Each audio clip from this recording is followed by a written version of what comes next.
depending on God alone. Everything seemed perfect and under control after Marcelo gave his heart to Jesus in Brazil.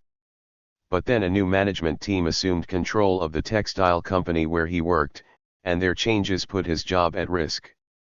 The new managers reduced the number of hours that the employees worked during the week and, to make up for it, introduced an extra work day on Saturdays.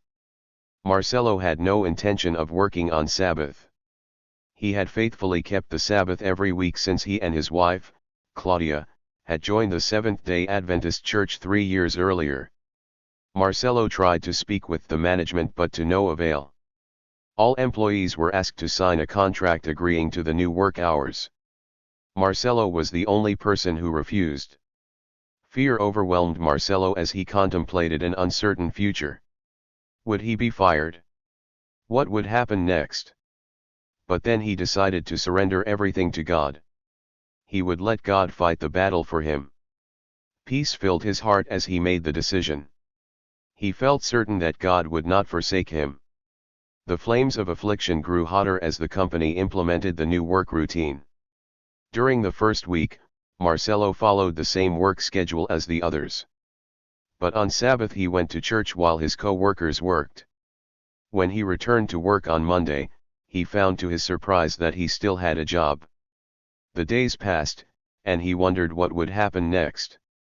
On payday, he found out that his salary had been cut. Marcelo didn't know how he and his wife would survive. Complicating matters, his wife had recently become pregnant. The company was no longer a pleasant place to work. Co-workers mocked Marcelo. "You're crazy," said one. "You're lazy," said another. Marcelo will never forget the day that a co-worker said, "I want to see what your God will do for you." Marcelo renewed his decision to leave everything in God's hands. Month after month, he and his wife lived on faith and emergency aid from church members and relatives. As the crisis dragged on, he buckled down on his decision. He would remain faithful to God no matter the cost. After a while, Marcelo's co-workers stopped taunting him as they saw his faithfulness to God and his diligence at work.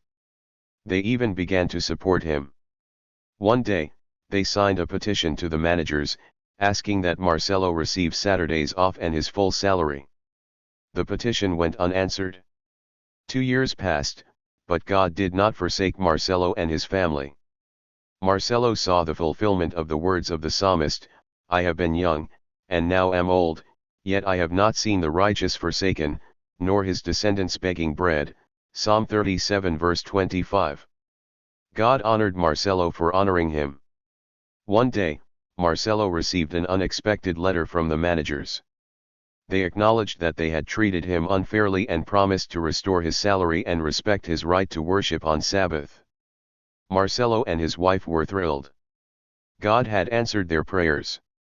Marcelo went on to work at the company for another 14 years.